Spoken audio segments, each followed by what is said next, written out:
Peace to the family. So today I'm going to talk to you about the coronavirus and your gut. So first and foremost, you ever heard good food tastes bad and bad food tastes good? You ever heard that? And I always say, what's the psychology behind that? Because if this is bad food, that's how bad tastes. And if this is good food, that's how good tastes. So what kind of reverse technology psychology is this? But when you start doing the knowledge, you find out that your gut, just like your heart, is connected to your brain because you have enteroendocrine cells that exist in a synapse that is the bridge between your gut and your brain. This means it's called the vagus nervous system. The vagus nervous system connects your brain to your gut. And 95% of the hormone serotonin is produced in the gut. You probably didn't make the connection.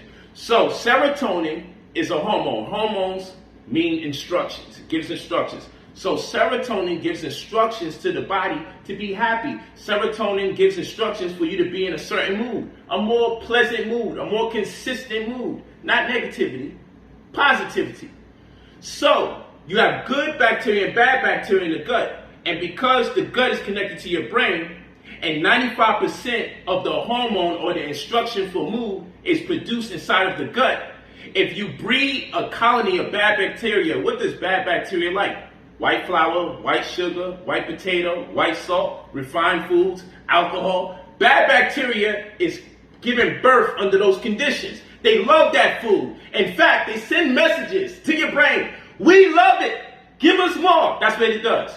Bad bacteria and good bacteria are always going to war. Good bacteria, if developed, if you produce a colony of it through good habit and high-performing eating methodologies, then what happens is messages get relayed about good food being good because now you feel good. Bad bacteria will make you throw up bad food, make you think you're allergic to other food until you replace it. So when you get antibiotics kill both good and bad bacteria. It's not really that thoughtful. It's not, the process isn't ingenious. It's we got bad people here, we got good people here. Just kill them all, and at least when we kill them all, we kill the bad.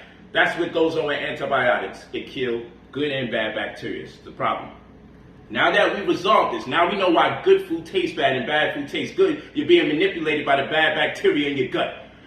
Bacteria can defeat viruses. We went over this when we talked about CRISPRs, which was clustered, regularly interspaced, short palindromic repeats. We went through the process where bacteria can kill viruses if you breed enough good bacteria in your body to do so. So here it is, we got an article right here, and we're going to go straight to it. Here it is, we got an article right here, right?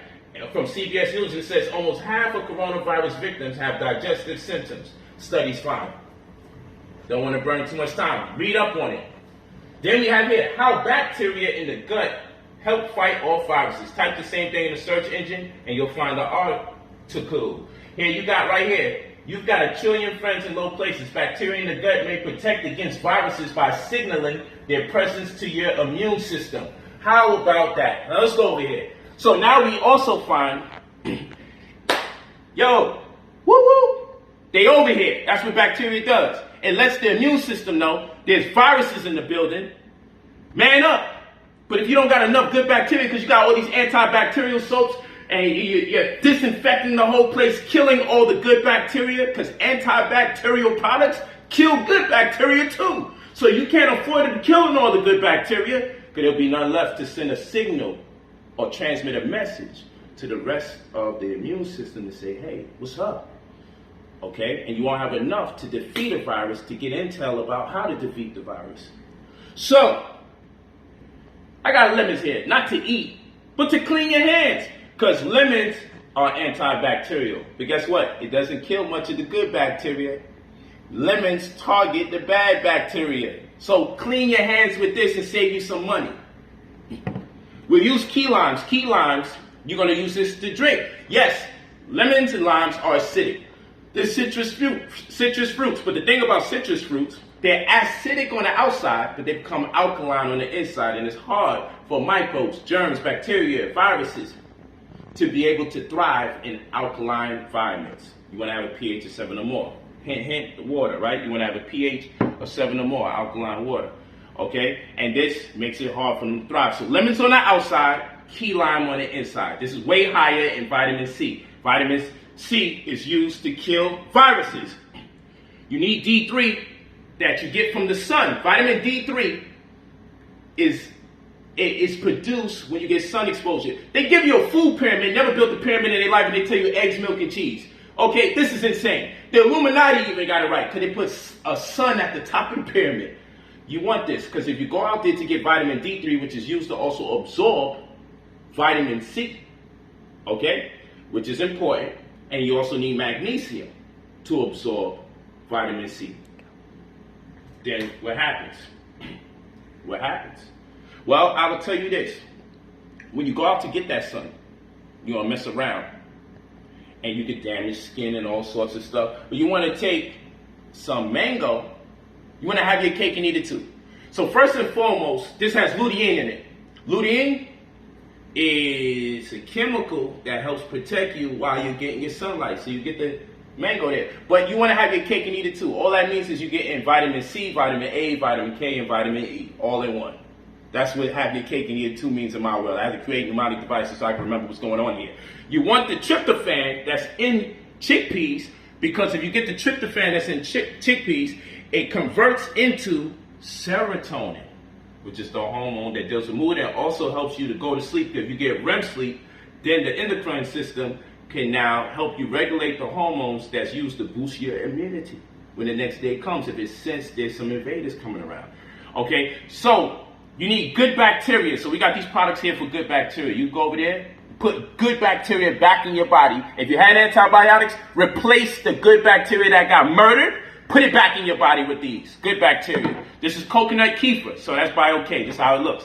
Coconut kefir here, this is fermented coconut water, okay? So it's going to boost the amount of good bacteria in your body.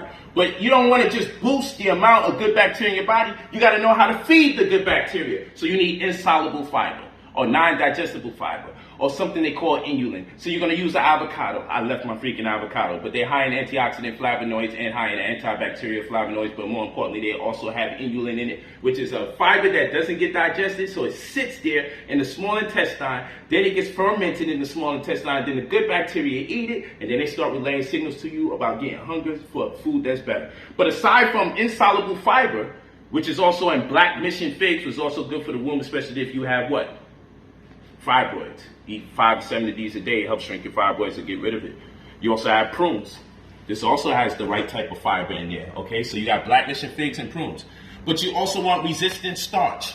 Starch that doesn't get broken down either. So you get that from green bananas, red bananas, baby bananas. Okay, you want the resistant starch there. This is also good to put good bacteria in your body. But right now we're talking about feeding the good bacteria. So you feed the good bacteria insoluble fiber and resistant starch. You can get resistant starch from nuts and seeds. Case in point, this is very good for selenium to also get the tryptophan. It also converts into serotonin so you can get your sleep right and your mood right? Boom, get that out the way. Resistant starch. Also the chickpea, because if you cook a food that has a good amount of starch in it and then you refrigerate it or cool it off, it builds the amount of resistant starch in it so that the good bacteria can consume it. And when this happens, the good bacteria is good because after it consumes resistant starch or retrograded starch, after it consumes it, guess what happens? It produces a chemical called short-chain fatty acids that line the intestinal tract. That makes it easier for the good bacteria to communicate with the immune system to let it know, yo, something is afloat. I think we got foreigners or invaders in the building. Okay, so there's a number of things I want to say. I know I'm under certain time constraint. Ginger, you want to start the morning off with raw ginger. Bite a piece of it and chew it. It's going to wake up all the bacteria like, yo, we in the building. It literally stimulates. It's the stimulus package for good bacteria. And it causes drama with bad bacteria because bad bacteria hate when ginger comes in the building. I'm going to stop it right there. We're going to follow it up later. Peace to the family.